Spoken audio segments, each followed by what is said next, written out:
नमस्कार, मी सुदर्शन देवघरे तुम्हा सगळ्यांचं पुन्हा एकदा स्वागत करतो ब्लड कलेक्शनच्या पेपर ॲनालिसिसमध्ये। मित्रांनो, DMERसाठी तुम्ही सगळ्यांनी फॉर्म भरलेलाच असेल आणि या पेपरचा अभ्यास देखील तुम्ही नक्कीच सुरू केलेला असेल आणि या एक्झामसाठी आपल्या इथे बॅच सुरू झालेली आहे आणि DMERची ही बॅच खूप महत्त्वाची आहे। टेक्निकल सिलेबससाठी तर खूपच जास्त महत्त्वाची आहे आणि ती कशा प्रकारे जास्त महत्त्वाची आहे हे समजून सांगण्यासाठीच एक पेपर ॲनालिसिस मी तुमच्यासाठी घेऊन आलेलो आहे। माझ्या व्हिडिओजमधून, माझ्या नोट्समधून, माझ्या व्हॉट्सअप ग्रुपमधल्या MCQ सेशन्समधून 2023चे प्रश्न तर कव्हर होतच आहेत, त्याचबरोबर 2025ची ही जी येणारी एक्झाम आहे त्यामध्ये कशा प्रकारचे प्रश्न विचारले जाऊ शकतात याचं देखील ॲनालिसिस मी इथे घेऊन आलेलो आहे। सो मित्रांनो, होपफुली तुमचा अभ्यास खूप जबरदस्त सुरू असेल। जीवन छान आहे, थोडंसं लहान आहे, रडतोस काय वेड्या, लढण्यातच खरी शान आहे, काट्यातही फुलांची झुलती कमान आहे, उचलून घे हवं ते दुनिया दुकान आहे, जगणं निरर्थक म्हणतो तो बेईमान आहे, जगणं निरर्थक म्हणतो तो बेईमान आहे, जगण्यासाठी थोडंसं हसावं लागतं, थोडंसं रडावं लागतं, जगण्यासाठी थोडंसं हसावं लागतं, थोडंसं रडावं लागतं, कारण सुंदर धबधबा बनण्यासाठी पाण्यालाही उंचावरून खाली पडावं लागतं। आणि मित्रांनो, अशा पद्धतीने खूप चांगली बॅच आपली सुरू आहे। बॅचचे वैशिष्ट्य काय ते मी तुम्हाला सांगतो। आरोग्य विभागामध्ये आणि जिल्हा परिषदमध्ये 100 पेक्षा जास्त मुलांचं सिलेक्शन झालेलं आहे। ही बॅच रेकॉर्डेड फॉर्म मध्ये असल्यामुळे तुमच्या टाईमनुसार तुम्ही हे सगळे व्हिडिओज बघू शकता। नोट्स आणि डाऊट क्लिअरिंग देखील होतात। मी पर्सनल एक व्हॉट्सअप ग्रुप बनवलेला आहे। त्या व्हॉट्सअप ग्रुपमध्ये ज्या लोकांनी पेड बॅच जॉईन केली आहे त्यांना तिथे मी नोट्स प्रोव्हाइड करतो आहे। त्याचबरोबर 2023च्या पेपरचा ॲनालिसिस, जसं आजच्या या व्हिडिओमध्ये मी माझा ब्लड कलेक्शन हा जो टॉपिक आहे तो कंप्लीट याच्या आधी पार्ट 1 आणि पार्ट 2 आलेला आहे, तर त्याच्यावर 2023मध्ये कशा पद्धतीचे प्रश्न विचारले त्याचं ॲनालिसिस मी घेणार आहे आणि सोबतच 2025ला कशा पद्धतीचे प्रश्न आणखी विचारले जाऊ शकतात याची आयडिया पण मी तुम्हाला देण्याचा प्रयत्न करतो आहे। सिलेबसनुसार ही पूर्ण बॅच असणार आहे। सर्वांना विनंती आहे की तुम्ही जर माझा यूट्यूबला हा व्हिडिओ बघत आहे तर प्लीज एकदा व्हिडिओ लाईक करा, शेअर करा आणि सबस्क्राइब करा। कमेंट बॉक्समध्ये मी माझा जो एक जनरल ग्रुप आहे व्हॉट्सअप ग्रुप, त्याच्यामध्ये तुम्हाला एक लिंक प्रोव्हाइड करणार आहे। त्याच्या थ्रू तुम्ही व्हॉट्सअप ग्रुपला जॉईन होऊन जा, जेणेकरून तुम्हाला काही माहिती देखील मिळेल। पेड जर तुम्ही बॅच जॉईन केली तर त्याच्यानंतर तुम्हाला एक वेगळ्या व्हॉट्सअप ग्रुपमध्ये ॲड केला जाईल, तिथे नोट्स देखील प्रोव्हाइड केल्या जातील। MCQ सेशन जे आहे त्याच्यावर ते होणार आहे। सो अशा पद्धतीने मित्रांनो, आणि एक महत्त्वाची सूचना की सायन्स विथ सुदर्शन या यूट्यूब चॅनलच्या जर तुम्ही प्लेलिस्टमध्ये गेले, ह्या चॅनलवर जो व्हिडिओ सुरू आहे तिथे जर सायन्स विथ सुदर्शन चॅनलचं नाव तुम्हाला दिसेल, तिथे तुम्ही क्लिक केलं, प्लेलिस्टमध्ये जर तुम्ही गेले तर DMER संदर्भातले डेमो व्हिडिओज देखील तिथे अवेलेबल आहे। ते व्हिडिओ तुम्ही बघा, तुम्हाला जर आवडत असेल तर बॅच नक्की जॉईन करा। आणि बॅच जॉईन करण्याच्यासाठी तुम्हाला जो नंबर आहे तो 9960 157 852 या नंबरला तुम्ही मला व्हॉट्सअप करू शकता आणि व्हॉट्सअप केल्याच्या नंतर मी बॅच तुम्हाला कशी जॉईन करता येईल याबद्दल माहिती मी तुम्हाला देणार आहे। सो मित्रांनो, जाऊया आजच्या प्रश्नाकडे। आजचा जो पहिला प्रश्न आहे तो बघा, हा DMER 2023चा प्रश्न आहे। Which colour vacutainer is use for immunological assay. ज्या लोकांनी माझा पार्ट 2 बघितलेला असेल तर त्या पार्ट 2 मधल्या विद्यार्थ्यांना हे पटकन आठवलं असेल की इथे मी एक्सप्लेन केलेलं आहे।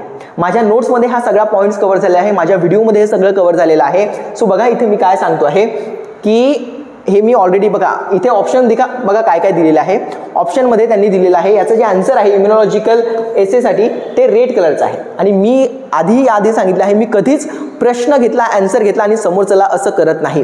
त्यामध्ये दिलेले सगळे ऑप्शनचा अर्थ काय आहे, त्याचा आन्सर काय आहे हे देखील आपण समजून घेऊया, जेणेकरून आपल्याला पेपरचं ॲनालिसिस व्यवस्थित करता येईल। So red colour, green colour, blue colour आणि ग्रे कलर याचे उपयोग काय काय आहे हे बघा, माझ्या नोट्समध्ये मी टाकलेलं आहे। ग्रीन टॉप जर असेल तर त्याच्यामध्ये सोडियम हिपॅरिन असतं आणि inactivate the thrombin and the thromboplastin. आता हे थ्रोम्बिन आणि थ्रोम्बोप्लास्टिन काय आहे, हे क्लॉटिंग फॅक्टर आहे आपल्या बॉडीमध्ये, यांना इनॅक्टिव्ह करतं आणि सोडियम हिपॅरिन नावाचं अँटीकोॲग्युलंट याच्यामध्ये टाकलेलं असतं। याचं मोड ऑफ ॲक्शन हा आहे की तो प्रोथ्रोम्बिन आणि थ्रोम्बोप्लास्टिन जे क्लॉटिंग फॅक्टर आपल्या बॉडीमधले आहे त्यांना ते इनॅक्टिव्ह करतं आणि याचा उपयोग lithium level, sodium heparin, ammonium level आणि सोडियम लिथियम हिपॅरिन लेवल अशा काही टेस्ट करण्यासाठी याचा उपयोग केला जातो। स्पेशली आपण म्हणू शकतो की सोडियम हिपॅरिनच्या आयडेंटिफिकेशनसाठी याचा उपयोग केला जातो। ब्ल्यू याच्यामध्ये बघा EDTA, ब्ल्यू कलरमध्ये EDTA असतं। EDTA तसं जो एक पर्पल कलर आहे त्याच्यामध्ये देखील EDTA टाकलेलं असतं। तर हा to be design to contain the no containing no contaminating metals याचा उपयोग होतो. Trace the element like the zinc, copper, lead, mercury आणि त्यांची टॉक्झिसिटी या संदर्भातल्या ज्या टेस्ट करायच्या असतात त्याच्यासाठी या ब्ल्यू कलरचा उपयोग होतो, ब्ल्यू कलरच्या ट्यूबचा उपयोग होतो. त्याच्यानंतर लाईट ग्रे कलर जो आहे हा याच्यामध्ये सोडियम क्लोरेट किंवा पोटॅशियम ऑक्झॅलेट असे हे अँटीकोॲग्युलंट याच्यामध्ये ॲड असतात. आणि याच्यामध्ये मोड ऑफ ॲक्शन काय आहे तर याच्यामध्ये glucose preserve the glucose up to the 5 days आणि यूज आहे ग्लुकोजच्या आयडेंटिफिकेशनसाठी ही टेस्ट ग्रे कलरची केली जाते. आणि सर्वात महत्त्वाचा जो आन्सर आपलं होतं त्याला देखील बघून घेऊया.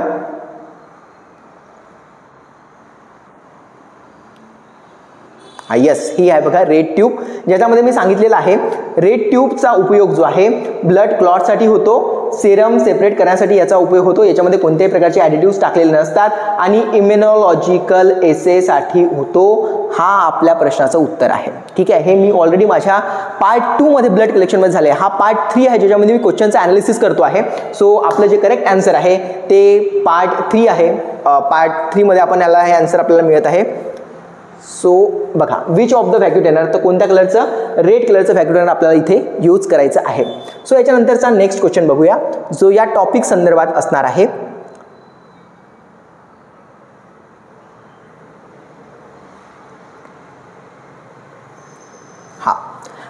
ॲनाटॉमिकल site for preference for the vein puncture. जेव्हा आपल्याला व्हेन पंक्चर करायचं असतं आणि त्यामधून ब्लड कलेक्ट करायचं असतं तेव्हा कोणती साईट प्रिफर केली जाते तर याचं जे करेक्ट आन्सर आहे ते मीडियन क्युबायटल व्हेन आहे.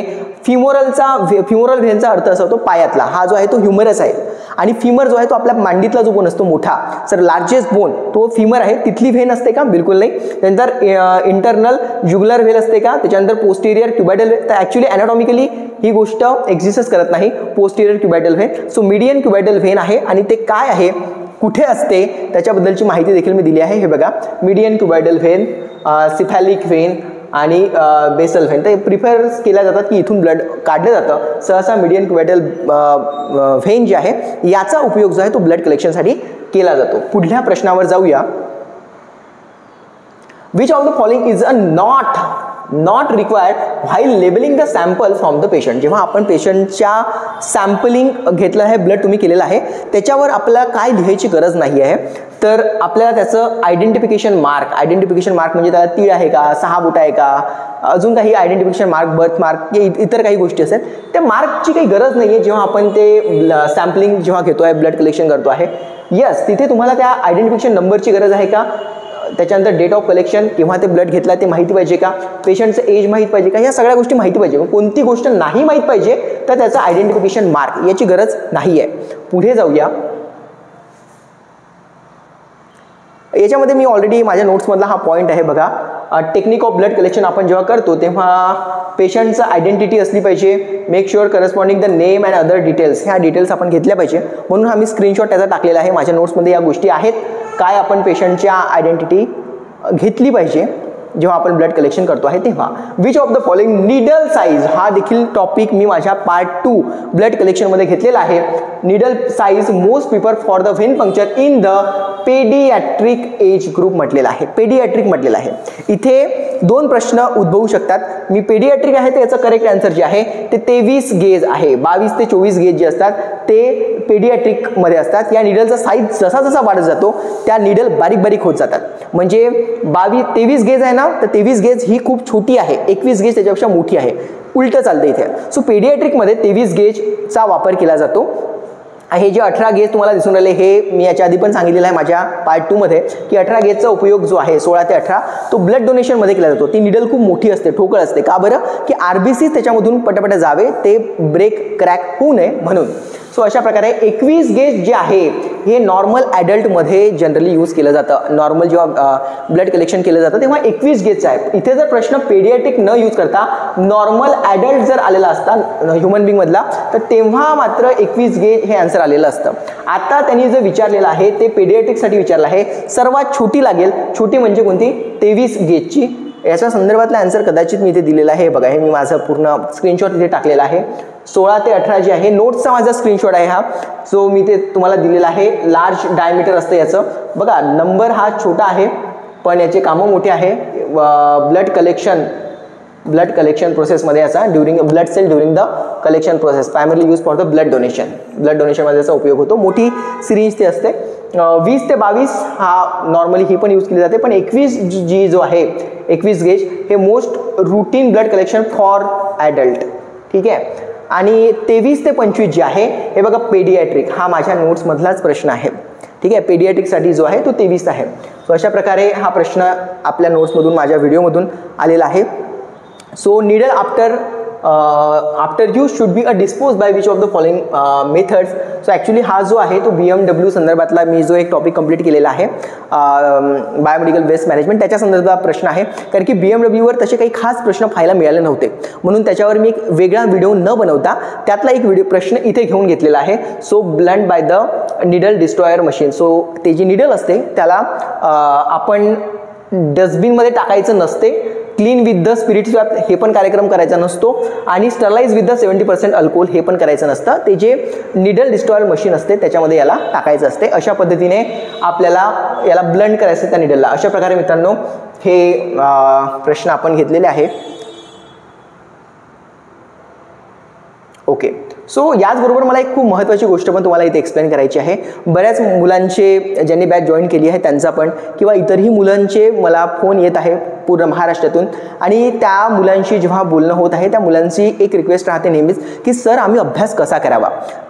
मी माझ्या वेळेस जेव्हा माझ्या सिलेक्शनच्या वेळेस अभ्यास केला होता तर मला असं आठवते की तो एक वेगळंच जुनून होता की यार आपल्याला आता सिलेक्ट व्हायचंच आहे. तो अभ्यास किती वेळ, हा प्रश्न जेव्हा तुम्ही मला विचारता, वेळ नसतो याच्यामध्ये. तुम्हाला जितका जास्त अभ्यास करता येतो तितका जास्त तुम्हाला याच्यामध्ये अभ्यास करायचा असतो. मी थोडीशी मदत तुमची नक्कीच करू शकतो. तुम्हाला तुमच्यापैकी बरेच लोक जे आहे ते सध्या जॉब करत आहे, त्याच्यामुळे यावेळेस DMLT रजिस्ट्रेशन असलेल्या लोकांचंच इथे यांनी फॉर्म भरलेला आहे.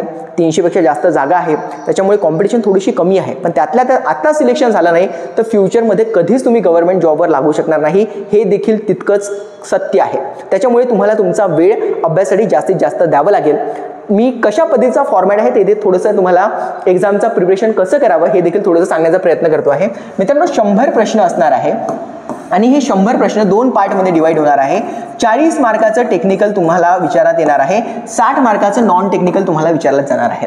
हे जे 40 मार्काचं टेक्निकल आहे याच्यासाठी तुम्ही बिनधास्त तुम्ही जर माझे व्हिडिओज जर केले तर नक्कीच मित्रांनो तुम्हाला खूप फायदा होणार आहे. कारण की तुम्ही एक्झाम पॉईंट ऑफ आपण ते सगळं घेतो आहे, त्याच्यामुळे या 40 मार्कासाठी तुम्ही माझी बॅच जॉईन करू शकता, ज्याच्यामध्ये तुमचे सगळे प्रॉब्लेम सॉल्व्ह होतील. राहिली गोष्ट या 60 मार्कासाठी, तर 60 मार्कासाठी देखील बरेच जे मुलं आहेत त्यांचा कॉम्पिटेटिव्ह एक्झाम विषयीचा अभ्यास आता त्यांनी सुरू केलेला आहे किंवा ते फर्स्ट टाइमच ही एक्झाम देत आहे किंवा काही लोक जॉब करत आहेत.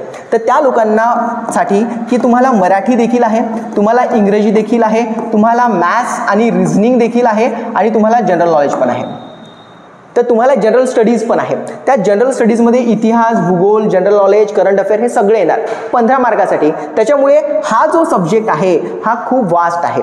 त्याच्यामुळे तुम्ही जर स्टार्टिंगला आता अभ्यास फर्स्ट टाइम सुरू केलेला असेल, तुम्हाला मराठी ग्रामर, इंग्रजी ग्रामर, मॅथ्स आणि रिझनिंगबद्दल काहीच माहिती नसेल, आणि GS तुम्ही जर इतिहास, भूगोल, करंट अफेअर याच्या मागे पडणार असाल तर पडू नका.